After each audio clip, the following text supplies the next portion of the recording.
Hey guys, how's it going? I'm Sydney from PhoneDog.com, and we are about to do a dogfight with the LG Phoenix and the Huawei Ascend 4G, both on AT&T. If you're on AT&T and you want a budget Android smartphone, you have a couple of options. Two of those are the Phoenix and the Impulse. So which one should you buy? They're about the same price in terms of specs and hardware, also about the same. So which one should you go for? That's what we're going to find out in this dogfight. Before we get on to that, I have to say a special thanks to our friends at Best Buy Mobile. We thank them all the time because they send us free phones that we can add to our One Paw Bandit game, which is a game where you guys can win free phones. One of the great things about Best Buy Mobile is that they sell phones from every major US carrier, including some prepaid carriers. So if your contract is up and you're thinking about switching, then instead of having to go to several different retail stores, you can just go to Best Buy Mobile and compare all of the phones right there. So thanks Best Buy Mobile for being so awesome. Thank you guys for watching this video. It's a dogfight with the LG Phoenix and the Huawei Impulse 4G from AT&T. I'm Sydney from PhoneDog.com. Let's go check it out. Okay, so on the left here we have the Huawei Impulse, and on the right is the LG Phoenix. And in a lot of ways, these phones are very similar. They're both, mid-range devices. They're both about the same price. Currently, they're $30 on contract from AT&T. So, same price. The specs are somewhat similar, but there's a couple of things that differentiate the two. Obviously, you can see that the Huawei has, or that the Impulse has a larger display, slightly larger, and the Impulse is also a 4G device, or at least it supports AT&T's HSPA Plus network. And there's a couple of other differences. So the question is, they're the same price. Are these features enough to make you get the Impulse over the Phoenix? That's the question. So we'll start off with hardware. I mentioned for one thing that the Impulse has a larger display. It has a 3.8-inch display compared to the Phoenix, which has a 3.2-inch display. Now that doesn't sound like a big difference there, 3.8 inches versus 3.2, but it actually is a big difference when you're actually using the devices. If you think 3.8 is really not that far off from 4 inches, and then 3.2 is really not that far off from 3 inches. So, it's kind of rounding up and then rounding down, but it does, it is a big difference when you're actually using the devices, not just in everyday use in terms of, looking at pictures or web browsing, but also whenever you're using the keyboard. So if I go to messaging here, and we'll take a look at the virtual keyboard and then go to messaging on the Phoenix. The keyboard is a lot smaller on the Phoenix. Even for me in my small hands, I can tell that it's just a little more cramped. Now obviously I can still type, and it's not a problem. I had one error there right at the end. So, obviously I can still type. It's not a huge deal, but if you have larger hands, definitely go with the Impulse. And just, overall, a larger display means it's going to be a a more comfortable typing experience. Now, you can use the Phoenix in landscape mode, and it'll be larger and still be comfortable. But just for typing, having that 3.8-inch display, it's definitely much better with the Impulse. Jumps over the lazy dog. So there we go.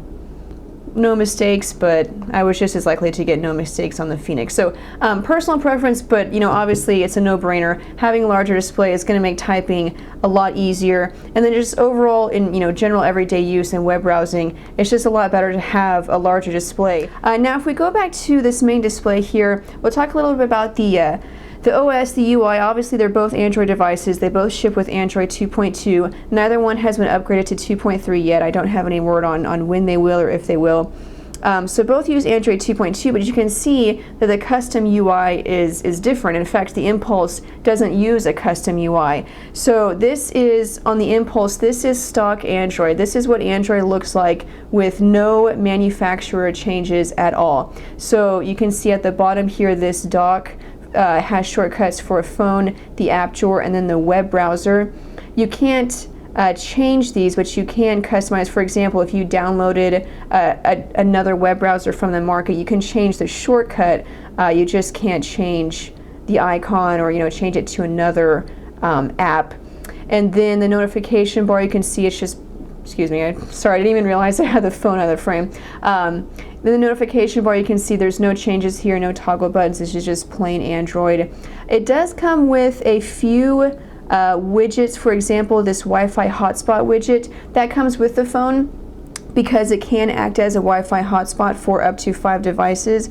But really, other than that, it's stock Android. These are widgets that I've downloaded, but the rest of these are widgets that you'll get with any Android device. The only other difference besides Wi-Fi hotspot is this My FM. It's a widget for an FM radio that is unique to the Impulse. I've seen it on one other device that was on T-Mobile, so that's kind of different.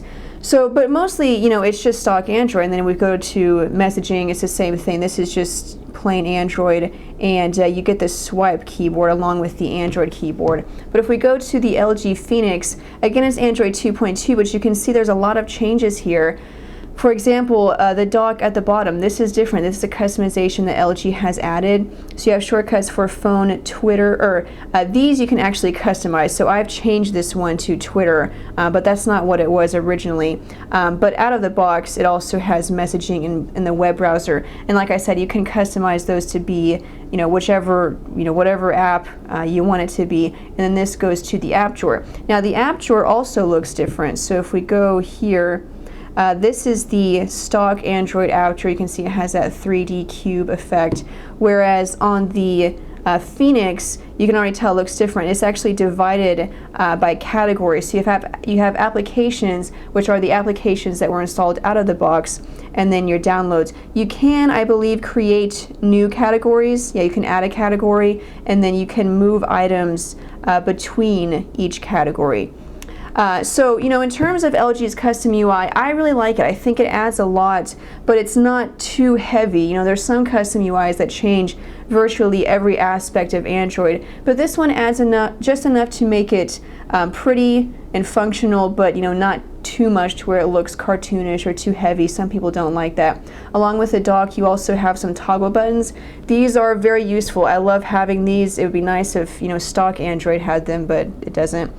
So these toggle buttons are for Wi-Fi, Bluetooth, GPS, airplane mode, and then to put your phone on silent. Along with that, if we go to messaging, this phone also comes with the LG keyboard, because this is obviously an LG device.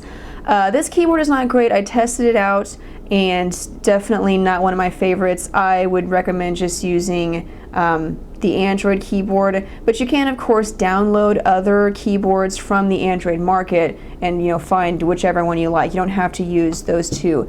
So that's a quick look at the UI, and then one other thing, LG has added a couple of custom widgets. So again, some of these are ones that I've downloaded, and you'll notice that a lot of these are widgets that were available also on the Impulse because they were just simple Android widgets. But LG has added a memo pad widget, which is very nice. I really like that.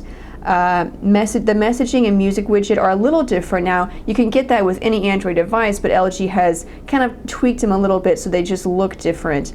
And then you also get this weather and clock widget. So if I select that, and we add a city,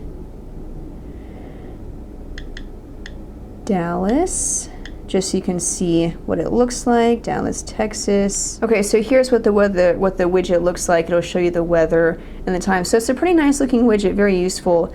And so yeah, that's what LG has added to Android. I personally like LG's custom UI a lot. But if you don't like the custom UI, you can go with the Impulse, which uses stock Android. And then of course, if you don't know, you can download home screen replacements from the Android market, which will virtually change, you know, every aspect of Android, but just out of the box. Those are the differences. That's what you get. Now, as I mentioned in the beginning, the Impulse is a 4G device. It uses AT&T's HSPA Plus network. Now, there's a lot of discussion over whether or not this is a true 4G network, but the fact is it's being marketed as a 4G device, whereas the Phoenix isn't. It does not use AT&T's HSPA Plus network, and it won't ever be able to do that. It's not a matter of an upgrade. This will never be a 4G device. So that obviously gives the Impulse a big advantage because, 4G and not 4G. At least you would think so. However, after doing several different speed tests, I am currently in the Dallas area of Texas, and I tested out the Impulse in several different parts of the Dallas area. And then I've also tested out the Phoenix in several different parts of the Dallas area. And we'll go over to the results. Now, if you take a look at the results, consistently the Impulse got better speeds. So you'll see I have some lows here of like 600, 369 kilobits per second for downloads, but for the most part it's 1.2, 1.4, 1.5, nearly 1.3, 1.6. So consistently, it's about 1.4, 1.3 megabits per second for downloads, which is not good, which is not great for 4G. And it's okay for AT&T's HSPA Plus network. They advertise that you could get up to 14.4 megabits per second, but you're never going to get those speeds. You'll probably never get anywhere near those speeds. Average speeds for AT&T's 4G network should be about 2 to 3. So 1.3, 1.4, that's the lowest that you should get, and that's what I got.